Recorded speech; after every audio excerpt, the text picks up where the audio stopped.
Stop. Don't make another swing. You're about to waste another hour on the driving range practicing your golf swing the wrong way.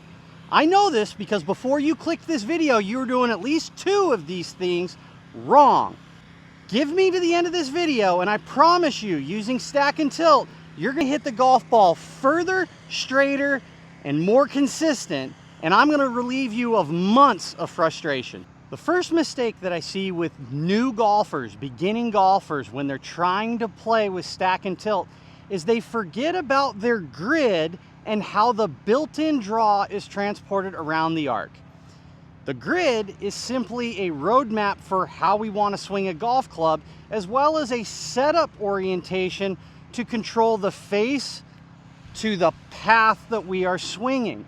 The further back in the arc we place the golf ball, the more behind the low point the ball is placed.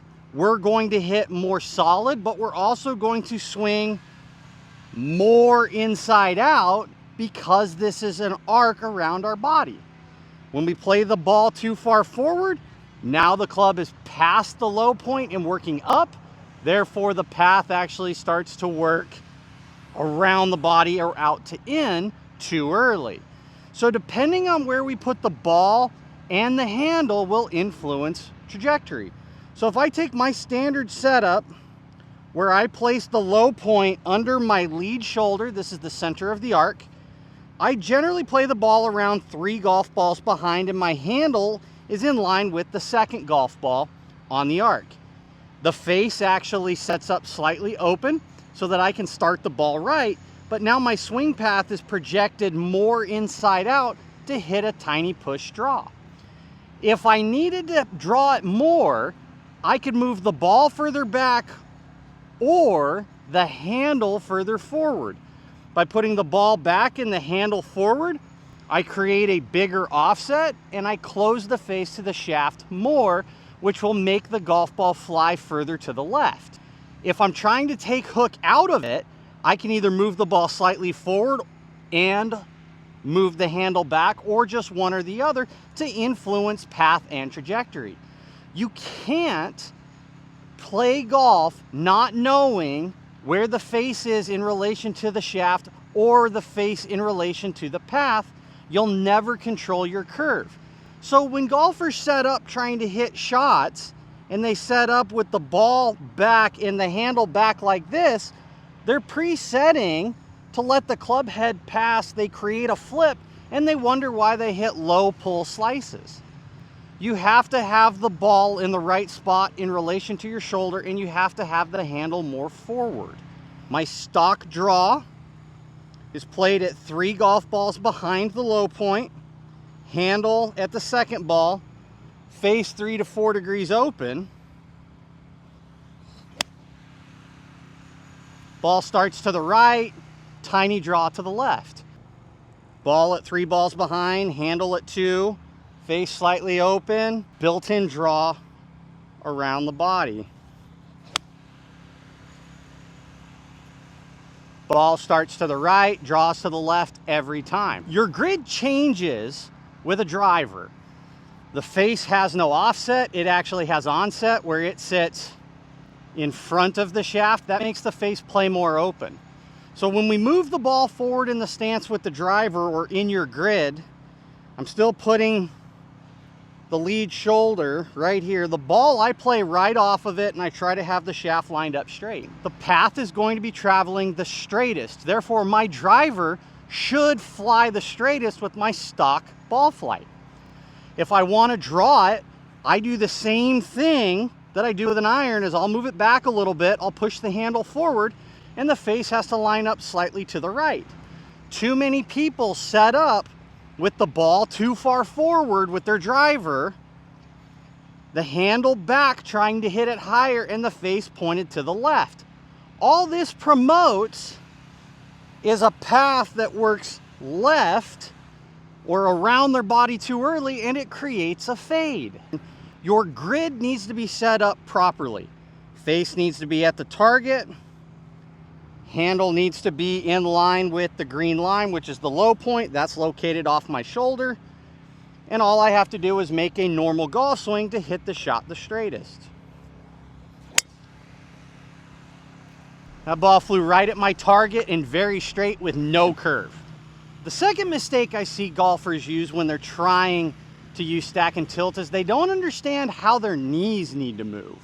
The knee is a flexion extension joint, meaning it extends and flexes backwards. Too many people try to move the knees like this.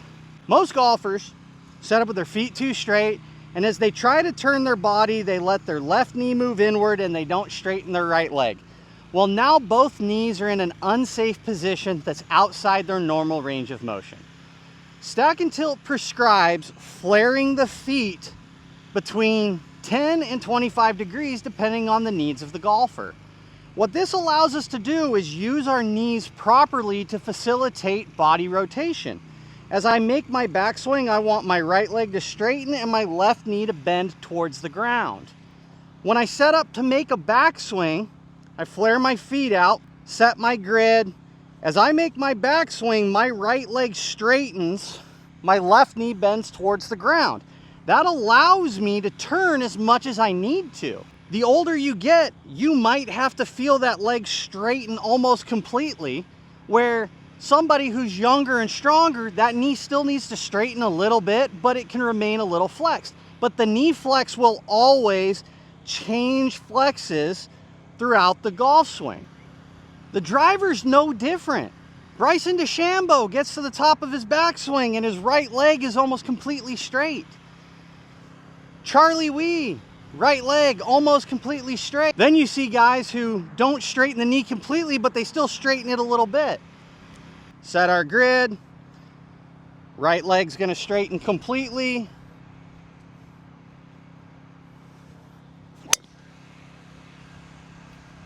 Nice high draw. I can play anywhere on the planet by straightening my right leg. The third biggest mistake beginning golfers make when trying to use stack and tilt is they don't know how to push the hips towards the target and tuck them under their spine. We want the hips tucked under the spine to support it. When the knees bend, the hips usually go back and then we overarch the spine, and that creates a lot of tension in the muscles and possibly even damages the discs, the ligaments, and the joints in your back. So as we push left from impact, the hips actually continue to push left as they open, and the spine actually starts bending backwards. So when I get to this position in the follow through, my belt buckle should be closer to the target than that of the buttons on my shirt. This also helps get the club out of the ground so that we don't take a divot that's too big. The drill that I use for people to do this is a very short backswing from P2 to P9, where my arms are parallel to the ground, and I'm just chipping shots, continuing to push my hips to the left. And as I get to this position, I want my hips, my shoulders, and my right knee to be at 90 degrees to the target. But you should feel like your hips are towards, my weight's still left, and my spine is bent backwards 5 to 10 degrees. Hips are forward, spine's bending back, arms are straight. If my hips end up back behind and my chest gets forward, the only way I can get the club up is to fold my arms. If we learn how to push the hips forward and extend the spine upwards, it makes it a lot easier to keep your arms straighter, strike the ground in the same spot, and keep the arc wider, which will help you hit it higher with a lot more power. This couldn't be more imperative with any other club than that of the driver.